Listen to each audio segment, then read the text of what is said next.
In ancient Mesoamerica, a vast network of traveling merchant spies were essential to the expansion of the legendary Aztec Empire. These agents were known as Pochteca, and while their empire grew, so did their personal wealth and status. But these cushy benefits could be deadly. I'm Joel Cook, and this is Rogue History. As these Aztec agents trekked across Central and South America, gathering intelligence, they made enemies far and wide. But before we get into the spying tactics of Pochteca, it's important to understand the culture they come from. The name Aztecs comes from the legendary land of Aztlán, which is now understood to be around what is now northern Mexico and the southwestern United States. But the people of Aztlán referred to themselves as the Mexica. According to their origin story, they began a centuries-long nomadic journey sometime in the 1100s at the urging of their patron god, Huitzilopochtli. Unfortunately for the Mexica, they weren't welcomed in the communities they passed through. For 200 years, they were forced to be nomadic, serving as mercenaries for established city-states like Culhuacan and Azcapotzalco. Their skills and power grew until 1428, when the Mexica, based in their capital city of Tenochtitlan, joined forces with two other city-states in the Valley of Mexico. When this Triple Alliance united, their army could be as large as 400,000 soldiers and marched hundreds of miles in pursuit of imperial goals. It covered a maximum distance of 20 miles a day and forced captured cities to maintain permanent supply depots to extend its range. Out in front of this army, spearheading the alliance's evolution into an empire, were Pochteca. For towns and cities already under the control of the Triple Alliance, Pochteca were sponsored by Mexica rulers to serve as traditional traveling merchants. Their job was to collect tribute, establish marketplaces, and trade for highly sought-after items like jaguar pelts, jade, and cacao. But when a Mexica emperor wanted to conquer new territory, Pochteca used their work to hide a far more important job: imperial spying. Like any military intelligence organization, Pochteca responsibilities were divided based on the type of intelligence work needed. Kimichin, or mice, worked undercover in rival city-states for weeks at a time. Their name came from their ability to sneak into places completely unnoticed. To hide their Mexica origins, they disguised themselves as local merchants by cutting their hair, changing their clothes, and adapting local dialects. They often collected information at night, focusing on the strength of the city's defenses and possible traitors they could flip. After they collected what they needed, they quietly disappeared from the city to report back to their leaders. Azteca, or traveling lords, were more visible in their infiltration.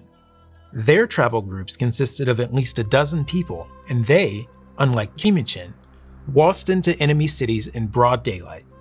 They served as a warning to any city-state they entered that the eyes of the Triple Alliance were now upon them. But doing this put them in grave danger.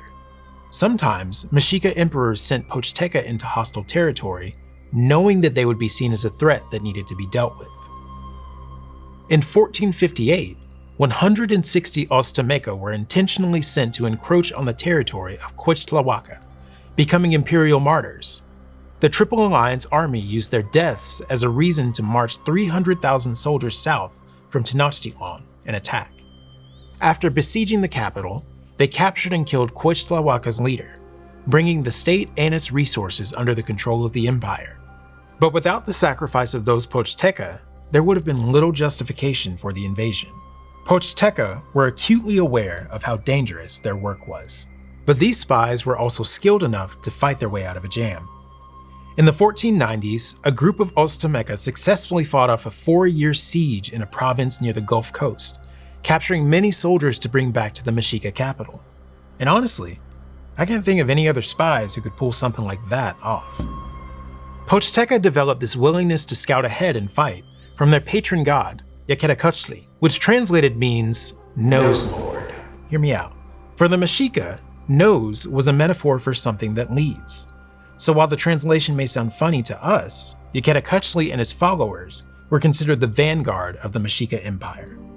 After a successful journey, Pochteca were awarded regalia, which served the same purpose as medals do for soldiers today. They also conducted worship ceremonies with materials symbolizing Pochteca and their god.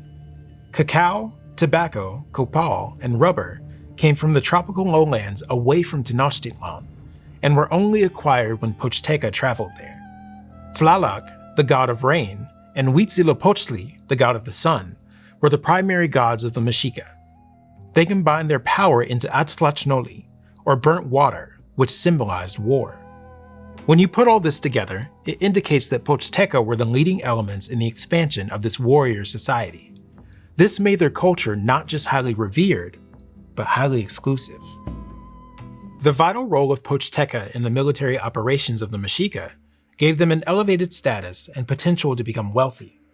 But the only way to join the profession was to be born into it, or, on rare occasions, be granted permission by the emperor.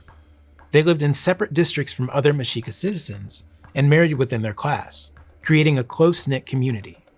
Training in the profession was handed down from parents to their children. The main reason for their separation from the rest of society was money. Pochteca accumulated huge amounts of wealth in their travels, which made them targets. To avoid being robbed by their own countrymen, it was Pochteca custom to depart and return to the capital, Tenochtitlan, at night. They disguised their wealth by wearing plain, humble clothes to avoid unwanted attention. Because Pochteca faced so many hazards in their day-to-day lives, they were granted the funeral rites of a warrior.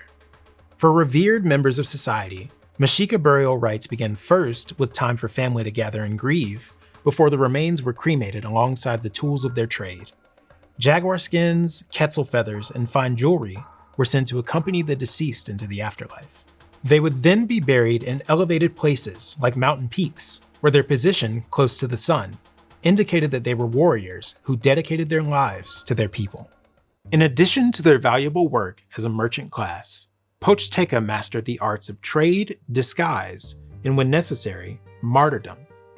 Their lifelong training, cultivated over generations, places them among some of the most elite spies to ever take up the profession. And their dedication to their people transformed the Mexica from nomadic mercenaries into one of the most revered empires in world history. Before you go, we wanted to tell you about a new miniseries here on PBS Origins, A People's History of Native America. Hosted by comedian and actor Ty LeClaire, the show explores the current social climate in Native America, diving deep into the history of tribal nations and the external factors that have shaped contemporary circumstances.